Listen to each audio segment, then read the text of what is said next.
As some of y'all know, previously, we have the primary and the secondary gauges not building enough air pressure.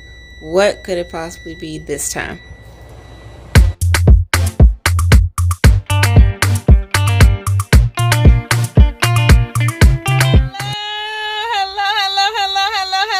Hello to all my beautiful women and all my amazing men out there in the world. I hope y'all are looking good, doing good, and feeling fantastic on this glorious Monday.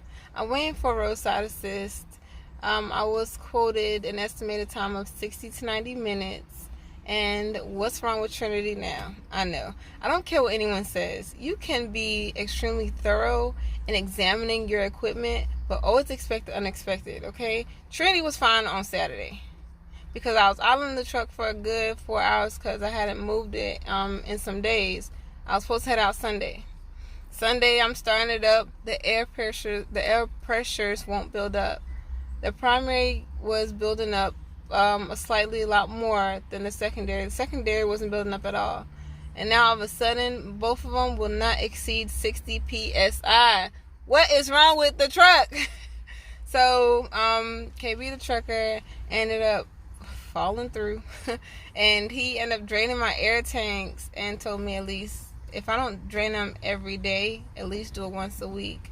So with all y'all's help, we came to the conclusion, or he came to the conclusion, that the air pride even.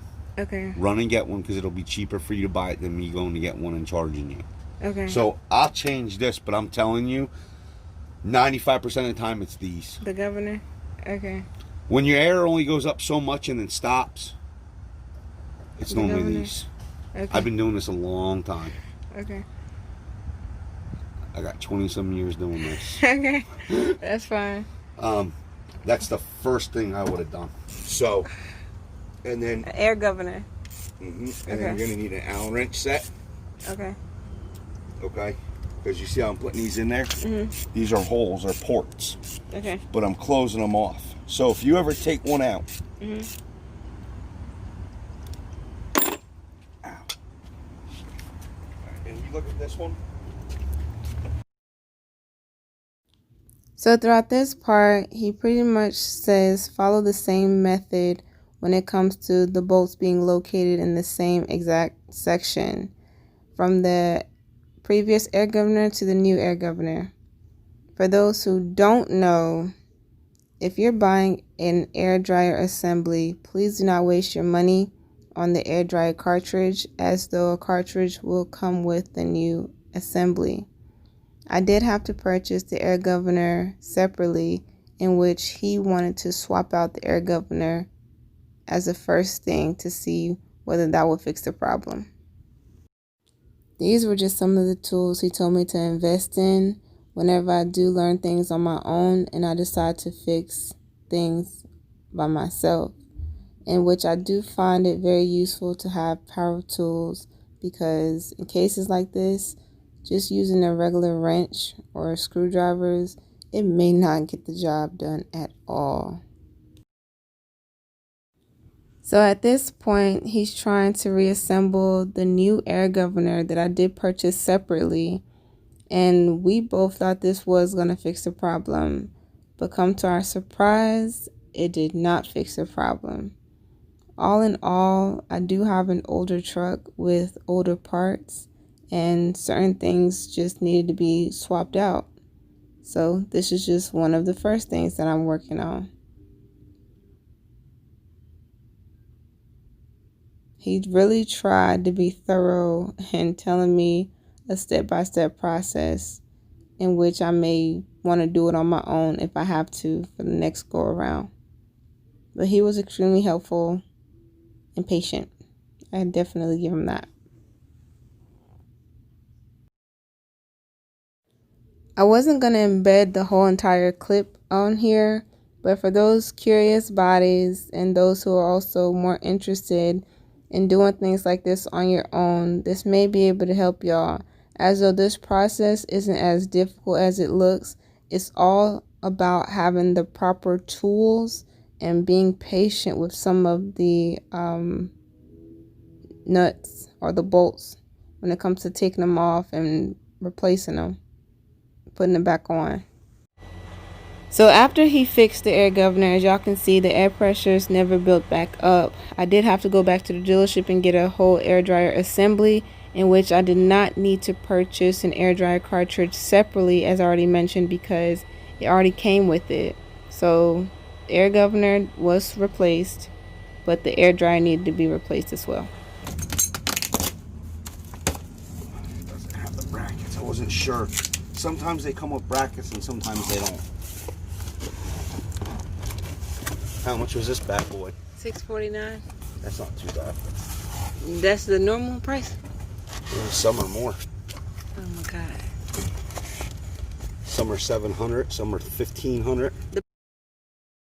So as y'all see for yourself, the previous air dryer compared to the new air dryer, and definitely it did, by just the looks of it, it looked like it did need to be replaced. But sometimes looks is not always what determines whether certain components need to be swapped out.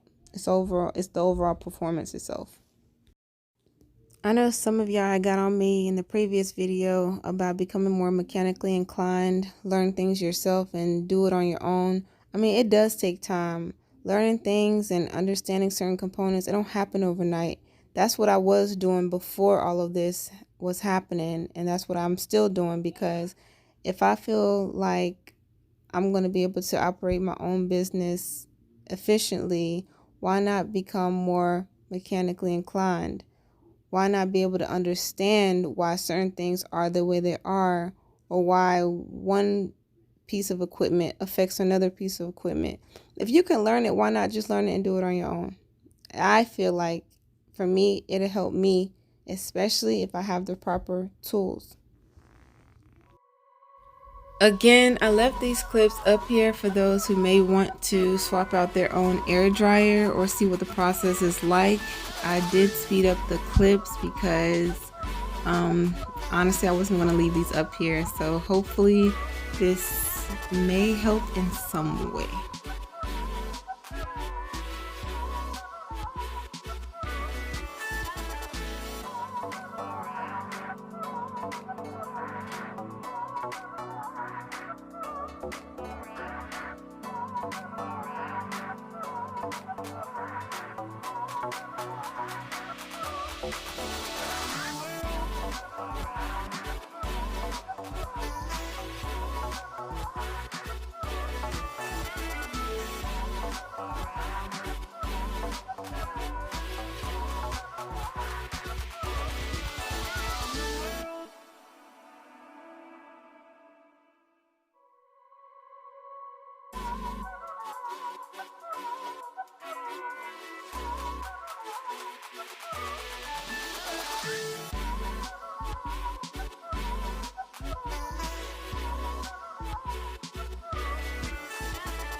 All in all, I do apologize if the mechanical clips ran too quickly, but I really just wanted some of you all to get a general gist of how it was performed.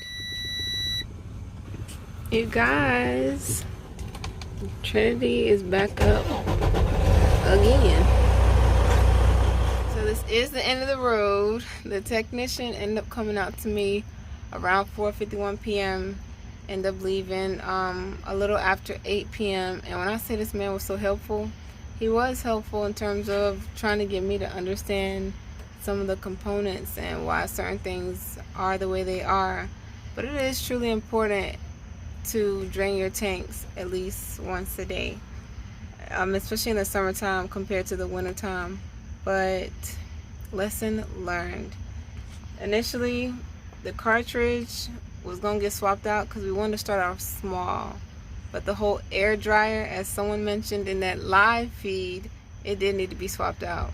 So all I can say is it never hurts to take the proper measures, especially if you know what the issues are. I learned, do not wait to the last minute to change things out, whether it's a week out, 2 weeks. As soon as you feel like something's wrong with your truck, with certain components, take care of it right then and there. It's gonna save you a lot of time, save you a hassle. So thank y'all so much again. KayBee, thank you so much for real. And until the next, you guys, y'all stay safe.